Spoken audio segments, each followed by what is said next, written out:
C'est ici qu'on réceptionne et qu'on fait les bouquets environ 4 à 5 heures à l'avance avant que les commandes effectives tombent. Puisque comme c'est des commandes qui viennent d'Internet, elles tombent au dernier moment. Et finalement, une commande peut tomber jusqu'à 17 heures pour pouvoir être livrée le lendemain avant 13 heures partout en France. Le pari était osé, vendre des fleurs par le biais d'Internet, livrables sur toute la France 6 jours sur 7.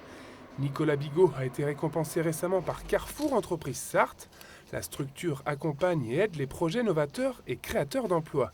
Et ici, sur la plateforme de l'entreprise d'e-commerce basée à Allonne, à quelques jours de la fête des mères, 50 000 fleurs vont être réceptionnées en 4 jours et passées entre les mains des 3 fleuristes.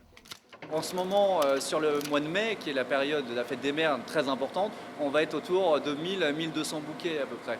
Donc ça, c'est vraiment la période importante pour nous.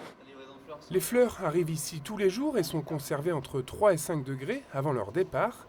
3 quarts des tulipes, roses et autres chardons proviennent d'un partenaire producteur local implanté à Allonne, ayant aussi une filiale en Hollande, une implantation stratégique mûrement réfléchie. Il y a deux raisons pour lesquelles on s'est implanté ici. C'est à la fois la proximité avec notre partenaire producteur, pour avoir plus de fraîcheur, on en a déjà parlé. La deuxième aussi, c'est que Le Mans, c'est extrêmement bien situé d'un point de vue logistique en France. Il faut savoir qu'on est à moins de 2 heures de route des deux principales plateformes de tri en France. Et ça permet d'avoir des commandes très tard dans la journée. Nicolas Bigot a signé avec ses fournisseurs et partenaires un engagement qualité qu'il juge irréprochable, du produit à l'emballage jusqu'à la livraison. Chaque semaine, son site lesfleursdenicolas.com enregistre 2000 visites.